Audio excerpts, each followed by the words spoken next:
तो दोस्तों आज 3 जून 2020 बुधवार का दिन हो चुका है। तो आइए फटाफट से बात कर लेते हैं आज शिक्षा विभाग से जुड़ी कुछ ताज़ा खबरों की और कुछ बड़ी खबरों की। सहायक कृषि अधिकारी भर्ती 2015 में भरतपुर और धौलपुर के याची जाट अभ्यर्थी को ओबीसी में शामिल करने के आदेश देते हुए राजस्थान हाईकोर्ट में न्यायाधीश एसपी शर्मा की बेंच ने संशोधित परिणाम जारी करने को कहा है। इस संबंध में नागेश की ओर से दायर याचिका में कहा गया कि भर्ती विज्ञापन के समय भरतपुर और धौलपुर के जाटों को ओबीसी में नहीं माना गया था, जिसके कारण उन्होंने सामान्य वर्ग में आवेदन किया, लेकिन सरकार ने 23 अगस्त 2017 को अधिसूचना जारी कर इन्हें भी ओबीसी में शामिल कर लिया। राजस्थान विश्वविद्यालय छात्र संघ अध्यक्ष पूजा वर्मा ने मुख्यमंत्री अशोक गहलोत को पत्र लिखकर प्रदेश में समस्त महाविद्यालय परीक्षाओं को रद्द कर विद्यार्थियों को बोनस अंक देकर अगली कक्षा में प्रमोट करने की मांग की है। आपको बता दें, पूजा वर्मा ने बताया कि मंगलवार को छात्र संघ कार्यालय में सोशल डिस्टेंसिंग के साथ छात्र प्रतिनिधियों की रखी गई मीटिंग में यह निर्णय लिया गया। जुलाई माह में शुरू होंगी विश्वविद्यालयों की परीक्षाएं, मुख्यमंत्री की अध्यक्षता में हुई बैठक में लिया गया निर्णय। आपको बता दें, राज्य सरकार ने कोविड-19 महामारी के कारण कुछ समय के लिए स्थगित की गई राज्य के विभिन्न विश्वविद्यालयों, उनसे संबद्ध महाविद्यालयों, टेक्निकल यूनिवर्सिटीज और पॉलिटेक्निकल कॉलेजों की परीक्षाएं जुलाई के दूसरे सप्ताह में शुरू कराने का निर्णय लिया गया है। आपको बता दें, गहलोत की अध्यक्षता में मंगलवार को उच्च शिक्षा और तकनीकी शिक्षा के अधिकारियों के साथ मुख्यमंत्री निवास पर यह बैठक हुई, जिसमें यह निर्णय लिया गया। चिकित्सा अधिकारी भर्ती 2020 में चयनित अभ्यर्थियों को पदस्थापित करने में अनियमितता के मामले में राजस्थान हाईकोर्ट में न्यायाधीश महेंद्र गोयल की एकल पीठ ने चिकित्सा सचिव सहित आधा दर्जन CMHO से जवाब मांगा। इस संबंध में दायर याचिका में हाईकोर्ट को बताया कि भर्ती में चयनित चिकित्सकों को उनकी रैंक के मुताबिक पदस्थापित नहीं किया जा रहा है। कम अंक वाले चिकित्सकों को जयपुर और अलवर जिलों में पदस्थापन दिया गया है। RAS भर्ती 2018 की मुख्य परीक्षा का परिणाम जारी करने पर 6 माह से लगी रोक को हटाने के लिए RPSC की ओर से राजस्थान हाईकोर्ट में प्रार्थना पत्र पेश किया गया है। आयोग ने प्रार्थना पत्र में कहा है कि हाईकोर्ट के आदेश की पालना में आयोग ने याचिकाकर्ता ओबीसी अभ्यर्थियों को ओपन कैटेगरी के तहत मुख्य परीक्षा में शामिल कर लिया था। आयोग की ओर से मुख्य परीक्षा की सभी उत्तर पुस्तिकाओं का मूल्यांकन किया जा चुका है। वहीं भर्ती को लेकर लंबा समय बीत चुका है। हाईकोर्ट अनुमति दे तो मुख्य परीक्षा का परिणाम जारी कर आगे की चयन प्रक्रिया पूरी की जाए। मृत राज्य कर्मचारियों के आश्रितों को अनुकंपा नियुक्ति के तहत कनिष्ठ लिपिकों को द्वितीय अवसर की विशेष कंप्यूटर टंकण परीक्षा के लिए आवेदन की अंतिम तिथि 15 जून 2020 कर दी गई है।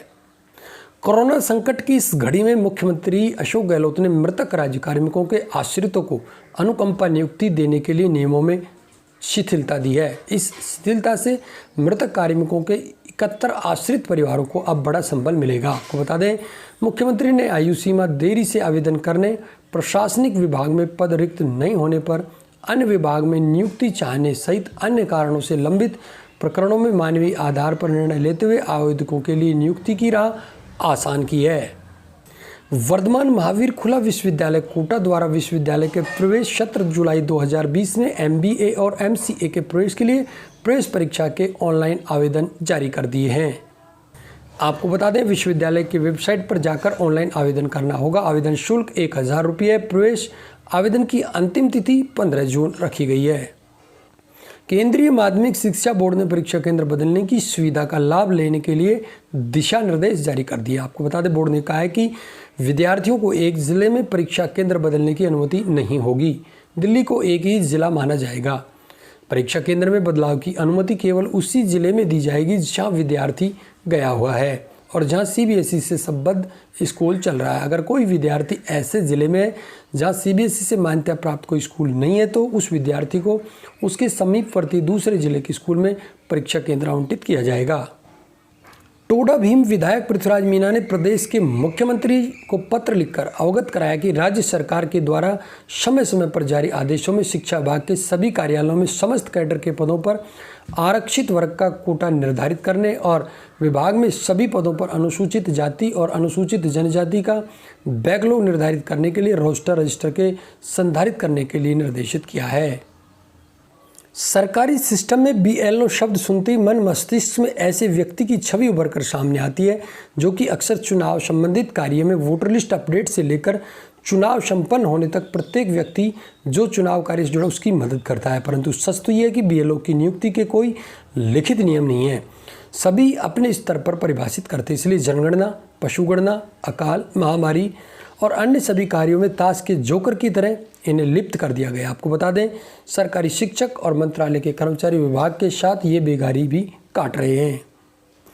राजस्थान गृह अधिनियम 1963 और उसके अध्ययन पारित नियमों के निहित प्रावधानों के अंतर्गत राजस्थान गृह रक्षा के विभिन्न जिला प्रशिक्षण केंद्रों व उपकेंद्रों एवं सीमा गृह रक्षा दल की बटालियनों की विभिन्न कंपनियों में होमगार्ड स्वयंसेवकों के 2500 रिक्त पदों पर नामांकन के लिए योग्य अभ्यर्थियों से ऑनलाइन आवेदन पत्र आमंत्रित किए गए। आपको बता दें, राजस्थान सरकार की वेबसाइट http://home.rajasthan.government.in पर ये उपलब्ध है। राजस्थान होमगार्ड के महानिदेशक ने बताया कि वर्तमान में लॉकडाउन में केंद्र और राज्य सरकार द्वारा शिथिलता प्रदान किए जाने के परिप्रेक्ष्य में नामांकन 10 जून से 8 जुलाई 2020 की रात्रि 12 बजे तक किए जा सकेंगे। देश भर के लाखों छात्र 12वीं कक्षा की शेष रह गई बोर्ड परीक्षाओं में शामिल होने वाले हैं। ये छात्र अब अपने घर पर ही इन परीक्षाओं से जुड़ी कोचिंग हासिल कर सकते हैं। छात्रों को जिन विषयों की कोचिंग दी जाएगी उनमें कंप्यूटर साइंस, ज्योग्राफी, बायोटेक्नोलॉजी आदि विषय शामिल हैं। कोरोना महामारी के समय लगातार जारी लॉकडाउन के कारण विद्यार्थियों की पढ़ाई में नुकसान न हो, इसी को ध्यान में रखते हुए शिक्षा विभाग द्वारा ऑनलाइन पढ़ाई के बाद अब रेडियो और टीवी के माध्यम से पढ़ाई के नवाचार अपनाए जा रहे हैं। आपको बता दें, इसके अनुकूल परिणाम भी अब सामने आ रहे हैं। रेडियो की शिक्षा वाणी प्रोग्राम के बाद 1 जून से टीवी के माध्यम से शुरू किए गए शिक्षा दर्शन प्रोग्राम से सरकारी स्कूल के विद्यार्थी और माध्यमिक शिक्षा बोर्ड से संबंधित विद्यालयों के विद्यार्थी लाभान्वित हो रहे हैं। लॉकडाउन के कारण रिटर्न फॉर्म आयकरदाताओं ने नहीं भर पाए थे। विभाग वित्त वर्ष 2019-20 के लिए आयकर रिटर्न फॉर्म अब जारी कर दिया। आपको बता दें, आईटीआर के लिए सरकार ने अधिसूचना भी जारी कर दी है। वित्त वर्ष 2019-20 के लिए आईटीआर फॉर्म भरने की आखिरी दिनांक 30 नवंबर रखी गई है। राजस्थान माध्यमिक शिक्षा बोर्ड के अध्यक्ष डॉक्टर डीपी जारोल ने कहा कि बोर्ड की प्राथमिकता है कि इस माह होने वाले 10वीं और 12वीं की शेष रही परीक्षाओं के आयोजन के बाद उनका परिणाम शीघ्र घोषित किया जाएगा। इसके लिए बोर्ड ने कई नवीन व्यवस्थाएं लागू की है, जिनमें मुख्यतः परीक्षकों को मूल्यांकन के लिए भेजे जाने वाली उत्तर पुस्तिकाओं की संख्या में कटौती की है। कोविड-19 के चलते अटकी मेडिकल छात्रों की परीक्षा 15 जून से प्रारंभ करने की तैयारी की गई। आपको बता दें, राजस्थान स्वास्थ्य विज्ञान विश्वविद्यालय की ओर से मान्यता प्राप्त संस्थानों की एमडी, एमएस और पीजी डिप्लोमा की परीक्षा 15 जून से 23 जून तक 2 पारियों में आयोजित की जाएगी। तो साथियों, ये थी आज 3 जून 2020 की शिक्षा विभाग से जुड़ी बड़ी खबरें। शिक्षा विभाग से जुड़ी तमाम बड़ी अपडेट्स लगातार समय पर पाने के लिए आप हमारे चैनल को सब्सक्राइब अवश्य कर लें, क्योंकि साथियों, राजस्थान के शिक्षार्थी और बेरोजगारों से जुड़े हुए इस चैनल पर आपके लिए समय समय पर शिक्षा और रोजगार से जुड़ी तमाम खबरें सबसे पहले और प्रमाणित तौर पर लेकर आने का प्रयास करते हैं। इसी के साथ आप कमेंट बॉक्स में आप किस राज्य से बिलोंग करते हैं, आपका जिला कौन सा है और नाम क्या है, संपूर्ण अपनी समस्या के साथ कमेंट बॉक्स में लिखकर हमें अवश्य बताएं। हम आपकी कमेंट के आधार पर आपकी समस्या के समाधान का पूर्ण प्रयास करते हैं। आज की इस वीडियो में साथियों बस इतना ही।